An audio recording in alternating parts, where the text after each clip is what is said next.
क्योंकि वो एंटिटी अब तुम्हारे पीछे पड़ी है। वो तुम्हें अपने साथ ले जाना चाहती है, एक अनंत अंधेरे में जहां चीखें गूंजती रहती हैं। अब अगर दस्तक गलत हुई तो इन 5 नियमों का पालन करो। एक भी टूटा तो तुम्हारा अंत तय है। पहला नियम, दरवाजे पर सिर्फ 3 दस्तकें हों, तभी खोलना। अगर ज्यादा या कम तो जगह से मत हिलना, चाहे बाहर से कितनी ही पुकारें आए। तुम्हारा नाम लेकर, तुम्हारे प्रियजनों की आवाज में मत खोलना। सुबह की पहली किरण तक इंतजार करो। अगर तुम हिले तो वो छाया तुम्हें खींच लेगी। दूसरा नियम, मोमबत्ती को किसी भी हाल में बुझने मत दो। वो लौ तुम्हारी रक्षा कर रही है। वो जब तक जलती रहेगी तब तक ही बस वो एंटिटी अंदर आने की इजाजत मांगेगी। लेकिन अगर बुझ गई तो वो सीधे अंदर घुस आएगी। इसलिए कुछ भी हो जाए, सुबह तक उस मोमबत्ती को बुझने मत देना।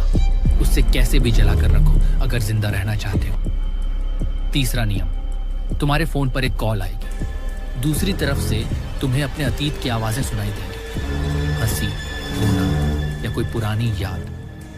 लेकिन ये वो एंटिटी है तुम्हें ललचाने के लिए, खुद पे भरोसा दिलाने के लिए। एक शब्द भी बोले तो वो तुम्हारी आवाज को इजाजत समझ लेगी। फोन से आती हुई आवाज बस चुपचाप सुनते रहो, बिना कोई जवाब दो। फोन उठाओ पर जवाब मत देना, चाहे कुछ हो जाए। अगर जवाब दिया तो मोमबत्ती के बुझने की भी जरूरत नहीं पड़ेगी। वो तुम्हारे जवाब को ही तुम्हारी इजाजत मान लेगी और दरवाजा तोड़कर अंदर आ जाएगी। चौथा नियम, अगर कॉल कट गई किसी भी वजह से, बैटरी खत्म, नेटवर्क गया या कोई और वजह या मोमबत्ती बुझ गई, तो अब प्रोटेक्शन खत्म। भागो, कमरे के किसी कोने में छुप जाओ। बेड के नीचे, अलमारी में, जहां से कोई रोशनी ना आए, जहां वो तुम्हें देख ना पाए। आंखें बंद कर लो। वो एंटिटी तुम्हें ढूंढेगी, वो फुसफुसाएगी। आंखें खोलो, देखो मुझे, लेकिन मत खोलना।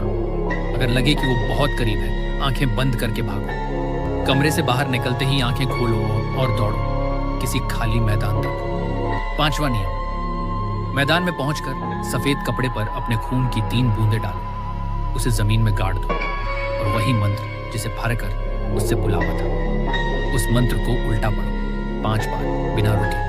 पढ़ते ही आंखें खोलो। अगर सब नॉर्मल है, जैसे कुत्तों की भौंकने की आवाज, चलते फिरते इंसान, तो तुम सेफ हो। लेकिन अगर सन्नाटा है, पेड़ अलग तरह के लग रहे हैं, कोई इंसान नहीं दिख रहा, तो समझ लो तुम कभी कमरे से बाहर आए ही नहीं। वो सब हेलुसिनेशन था। तुमने अपने कमरे में ही आंखें खोल दी थी और अब तुम उस एंटिटी की दुनिया में हो, हमेशा के लिए।